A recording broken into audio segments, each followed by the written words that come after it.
Hi friends, ఎలా ఉన్నారు అందరూ? మీరందరూ బాగుండాలని కోరుకుంటున్నాను. ఈరోజు మనం ముఖ్యంగా చర్చించవలసిన విషయాల్లో ఈరోజు మే 31, 2025న ప్రపంచ పొగాకు వ్యతిరేక దినోత్సవంగా జరుపుకుంటున్నారు. అసలు ఈ పొగాకు గురించి మనం తెలుసుకోవాలంటే క్రీస్తుకు పూర్వం 5000 నుంచి 3000 సంవత్సరాల మధ్య పొగాకు వినియోగంలోకి వచ్చిందని మనకు తెలుస్తుందన్నమాట. అసలు ఈ పొగాకుని ఎక్కువ మేసో అమెరికా లేదా సౌత్ అమెరికన్ ప్రజలు ఉపయోగించేవారు. అప్పుడు ఆ కాలంలో దీన్ని క్యాష్ క్రాప్ అంటే డబ్బిచ్చే పంటగా చూసేవారు అనమాట. సో అమెరికా ప్రజల యొక్క పొగాకు వినియోగం మరియు దాని యొక్క పర్యవసానం వల్ల ఇది ప్రపంచమంతా ర్యాపిడ్గా వ్యాప్తించి పొగాకు వినియోగం లేకపోతే పొగాకు తాగడం చాలా ఎక్కువైందనమాట. సో దానికి అసలైన ఉదాహరణ ఏంటంటే జాన్ ఎఫ్ కెనడీ గారు, వారు అమెరికా అధ్యక్షుడిగా ఉన్నప్పుడు ఆయన క్యూబన్ సిగార్స్ ఎక్కువగా తెప్పించుకొని అవి ఆయన చాలా ఇష్టంగా తాగేవారని తెలుస్తుందన్నమాట. సో అసలు ఈ పొగాకు వల్ల చాలా అనర్థాలు ఉన్నాయన్నమాట. మన యొక్క మానవ శరీరంలో ప్రతి పార్ట్ని ఇది దెబ్బతీస్తుందన్నమాట. ముఖ్యంగా ఊపిరితిత్తులు. ఎవరైనా ఒక వ్యక్తి సుమారుగా 5 నుంచి 10 సంవత్సరాలు పొగాకు తాగి ఆ తర్వాత మానేసిన అతనికి లంగ్ క్యాన్సర్, ఊపిరితిత్తులు క్యాన్సర్ వచ్చే ప్రమాదం చాలా ఎక్కువ ఉంటుందన్నమాట. అలాగే ఇది గుండె రక్తనాళాలను మరియు శ్వాసకోశ సంబంధించిన వ్యాధులకు కారణమవుతుంది.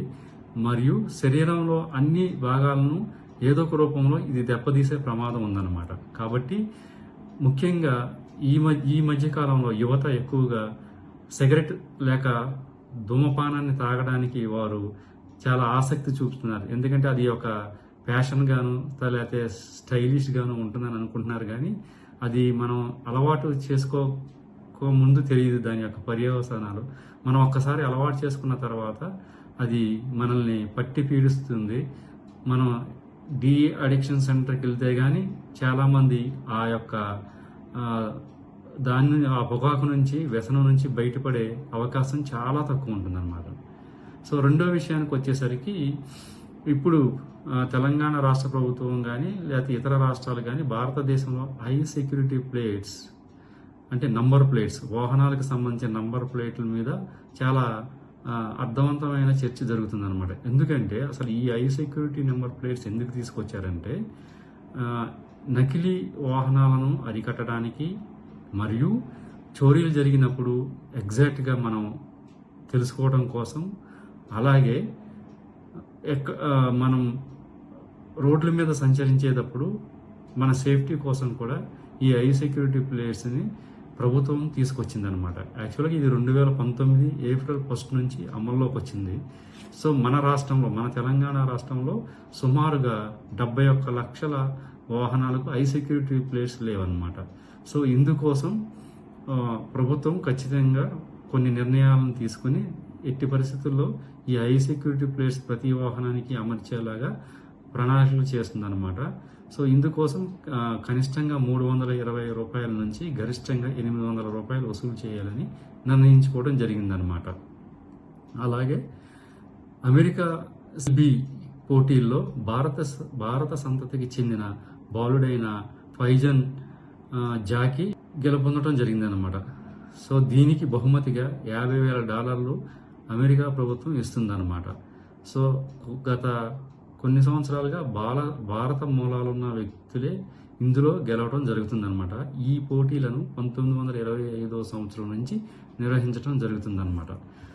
ఇంకో విషయంలో మనం తెలుసుకున్నట్లయితే తెలంగాణలో ఉన్న పరిశ్రమల శాఖ కమిషనరేట్కి అంతర్జాతీయ స్థాయి గుర్తింపు వచ్చిందనమాట. అంటే తెలంగాణ పరిశ్రమల్లో ఉన్న ప్రమాణాలు, తర్వాత అవి అవలంబించే మార్గదర్శకాలు మరియు వాటి యొక్క ఉద్దేశాలు మరియు వాటి యొక్క లక్ష్యాలను గుర్తించి అంతర్జాతీయ డిఎన్వి అనే సంస్థ మన యొక్క తెలంగాణ పరిశ్రమల కమిషనరేట్కి అంతర్జాతీయ స్థాయి గుర్తింపుని ఇవ్వడం జరిగిందనమాట. ఇటీవల సుప్రీంకోర్టు నీట్ 2025 పరీక్షను 2 షిఫ్టుల్లో కాకుండా 1 షిఫ్టులోనే పెట్టమని నిర్వాహకులను ఆదేశించడం జరిగింది. సో ఈ నీట్ పరీక్ష మీద చాలామంది విద్యార్థులు సుప్రీంకోర్టుని ఆశ్రయించడం జరిగిందనమాట. ఎందుకంటే నీట్ పరీక్ష అనేది 2 షిఫ్టుల్లో పెట్టడం వల్ల అనేకమైన ఇబ్బందులు ఉంటున్నాయి.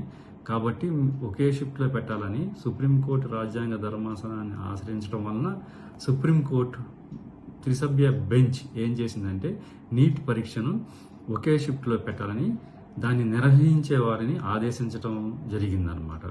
ఆసియా అథ్లెటిక్ ఛాంపియన్షిప్ పోటీల్లో తెలంగాణ గురుకుల పాఠశాలకు చెందిన అగసరి నందిని అనే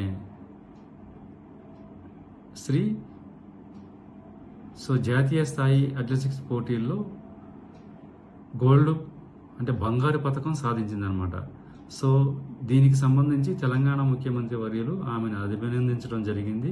మరియు ఆవిడ భవిష్యత్తులో మరిన్ని ఇటువంటి పథకాలు సాధించాలని వారు కోరుకున్నారు.